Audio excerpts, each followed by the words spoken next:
बताओ ये मरद से हम एकदम तंग गइल बनी है दादा। घर में एक दाना नहीं है, सुबह खाता सांझ के तक, सांझ खाता सुबह के तक, लेकिन ये मरद पियल नहीं के छोड़ता है। हो करब का भगवान तनिको न तरह किस्मत लिखे में हमारा पिया कर मरद लिख देला। हम सबसे अभागिन लोगत रहनी है का भाइयों हमर कैसन न लायक बाकी पिया कर बहन नहीं खोज देलस दादा। बड़ा पूजा करत रही है शंकर भगवान हमर मरद निमन मिलो, हम जाने कितना निमन मिली तो हम जल चढ़ावे से पहले 10 छिपा खा लेती तब चढ़ाती। का हो गेलो ए काहे जे दूरिया में बैठ के रोत रू अक्का अपन तो के करा से रोई बैठ के रोवत नहीं। कहां बैठे हूं? अब हम जानत नहीं कहां बान गोलो के भाटे पर दारू पिए साला ला तो खोरो करे के यही के चलते हम अलगा कनी आ तब अभी निके सुधरत। जब 2 या 3 व्यक्ति के रहे के बैठे तो अतनु में तहन लोग निके खुश रहे के कैसे खुश रहे भैया जी पी के डरामा कइले रहत पी के डरामा मारा आवत तो लसारी के अब तो छोड़ देल बने ओकरा के छूटा। साला एक में रहे तो वह हाल, अलग हो गेल तो वह हाल। सुनत रे काजी सुनते है ने अब रौरा का हो रहा बोल आइबू की बताई हम का बोली देखता है क्या दिक्कत बेटे ई कहे रो तो का कह रोते ये दीदी तो रौरा भवाई में का कि घुपुर चा लागत नहीं बतिया रे बतियाओ तो देखो कि बोल ये दीदी का सोचे तनी हमरे में हम तो अपन समझाओ। करम गुडा तनी के अरे तू समझावा नहीं तो करके पिटावा के उसे देखा तनी एक सब समझाओ निमन से। भल बड़ा घरे खा के कुछ अनाज नहीं के हमार बुझात ना के कैसे त मरद निकल गेलन हो।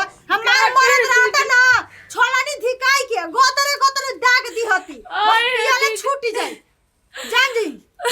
हम मारा हो गए तो नानू जानी ना दीदी मारम तो हमारे के लागे मारे। अब हम का करे कौन करम कमाई ई कुल आदमी करत तो पिया कर खाली मरद मिलत कुछ बुझात नहीं के। चल अरुण चल पिया गड़वा से तो हम दाते हंगा गइल बने दादा। कुछ देला ना होता रे के कमा के दीदी कमा के देतन तो हम रोवती। ज्यादा चुप रह जे को पैसा घर में नहीं के कर जवान बल्ला ना भगला तर कर जाने आगे लागल बेटे प्रणाम भौजी प्रणाम भेता गावत रहलन से का प्रणाम करत तू कहीं गरमा तर उतर रहन देख के रहन पे तो डाल के भेता के 12 से 3:30 बज गइल। हां भौजी तो खुशी के बात बा हां खुशी के बात बा हां गुजी के ये कौन स्टाइल हटे टाइम देगा दिन घड़ी ना किने के परी हमर चरनिया में देख ले उठाई। चल हटा अगर देखा तेरा भैया के जगह पर तू रहता ना हैं तेरा कैसे हम शौक सिखाती ना कि सुधर जइतो। चल खाना खा खाना खा का खाना पूछा तो वैसे आदमी के हो खा पी कोने चल हुई है देखो तनी कैसे मारा तड़न क्या बोल बड़ा खाना हमारा बात बोलो ना मरबा ना तो सुना तनी जी ए भौजी बुलाई बाबूजी के बुलाई तो भी कर दसा झाड़ दी आई हम अपन जान जाई लोला बंद के दिए लोला क्योंकि हम आपसे अलगा हैं तो अपना आप घर देखिए। अलग पड़े तो का मतलब कि तू मारबा इन करे के हम कुछ भी इन करे करेंगे। चलते हम अलगा हो गए ना दरवा से के ऐ, आए दीदी आए भाई ए बाबूजी बुलाई ना तो अब ये कहत नहीं कि ना कि दाता तू दिया मार के बुझात नहीं खा बाबूजी तारे चलते तो अलग फैल चुप रह ले बंद कर अपन देखा बाबूजी तहार नाम है हमारा ना ठीक है। आ ये राम बाबूजी सुनो तो कितना वहां के दिल पर चोट लगी। आए दीदी आए रे भाई रे क्या बोल रहा खाना समझुआ कौन रे ए भैया तोर बाप रे प्रणाम प्रणाम कीजिए।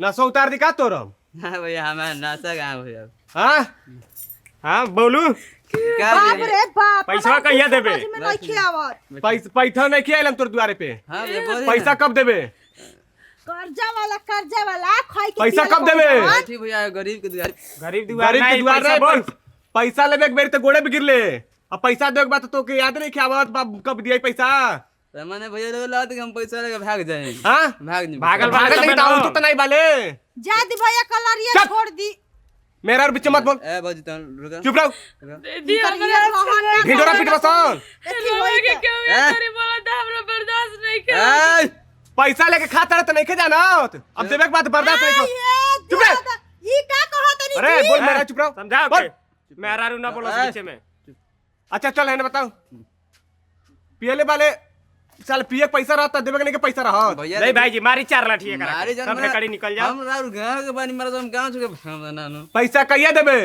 पैसा राउर दे दे मारा जे पाई साले 6 महीना से कहत पैसा दे देम कहिया देबे हम पाई पाई दे दे पैसा राउर हां पाई पाई पैसा दे दे पाई पैसा दे देबे हां कितना ले ले मालूम बा हां 10,000 ले ले जो मेरे से 2,000 नहीं दे लेते पैसा क्या बा हाथ के मार बा झाड़ दंग मैं मारी आई दादा छोड़ दे राज भाई जी छोड़ छोड़ दीवार नहीं भाई आज घर भाई जी नहीं भाई जी छोड़ दुख अरे भाई दादा जी बेचारी मार भात खाए खाए के ए क्या मेरी हो अरे क्या ए बाबू कर्जा खइले बा हई कर्जा खइले बा त कर्जा खइले बा माने एकर त दी कर्जा तू खइले बा। चुप बोलत मत कम ही बोला कमाई है कम बच्चा कम कर्जा खा के रुका। गांव भर के कर्जा दिल बड़ा ए अमेरिका बाप का माम बाला तो हम बताओ तनी सुनो ए चचा बात सुना मत हां हां पहले बोल ना सुनावा ना 10,000 रुपया ले ले रहे हाँ। आज के साल भर दिन हो गइल हां कहता काल दे दे परसों दे दे नरसों दे दे मैं कह के साल भर से 2,000 रुपया नहीं के देले 10,000 रुपया ले ले तो मैंने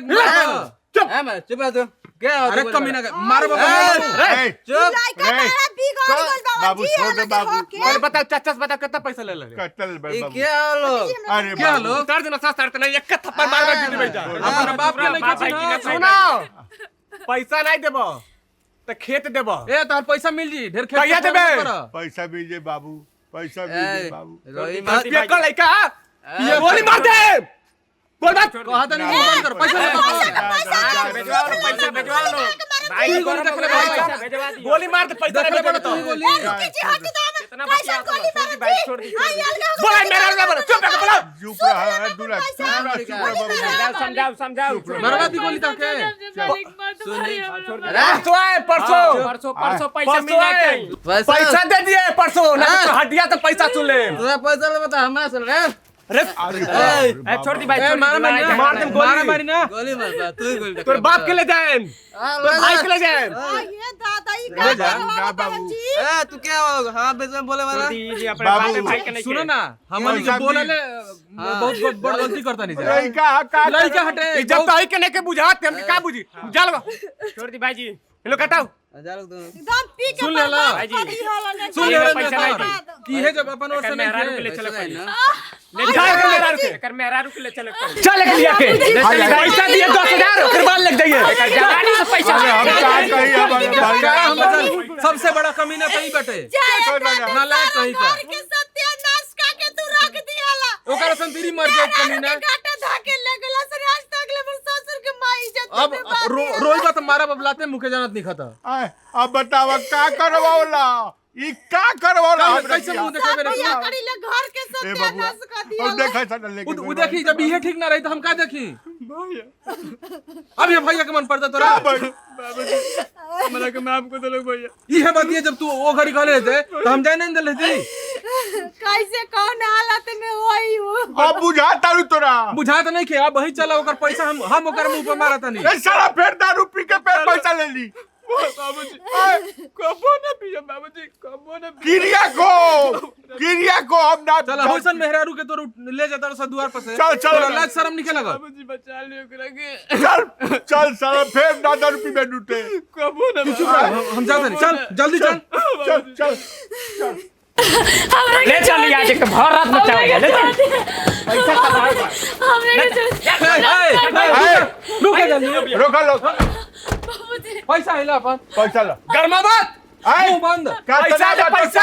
रे पैसा दे ए, हाथ- कातना तोर पैसा बा 10,000 10,000 रुपया बाटे प्राण ले 10,000 ले 10,000 ले छोड़ हमरा पटो हाके गिने भैया गिने के गिने रुक पहले गिना जा अरे गिन ना बे जे गिरा गिरा पैसा तू ताले पैसा ली है अरे हमार लड़का बेफाट हो चल बात गई ऐसे आज ही दिन देखे के पड़ता ना तो हमारा कुल खानदान में तोरा लेखा सारा तोरा लेखा ठीक बा चाचा निकली अरे पैसा क्या आता ना जन गर्मी हो जाओ ना ठीक है ओके बेटी बहन मत चिन्हा नहीं तो यही तेरी तोरो बेटी बहन के उठाई चल पैसा तब निकल पता चल। निकल ए बाबू अरे, चला निकल, चला अगर चला हमारा भाई की गलती ना चला रही ले जा चला ना का हमारा भाई की गलती ना रहती कर गोड़ा तू के हाथ में धरा देती ठीक बारे का साला कुकुर से सियार से बतियाई बा ले जा चाचा ले जा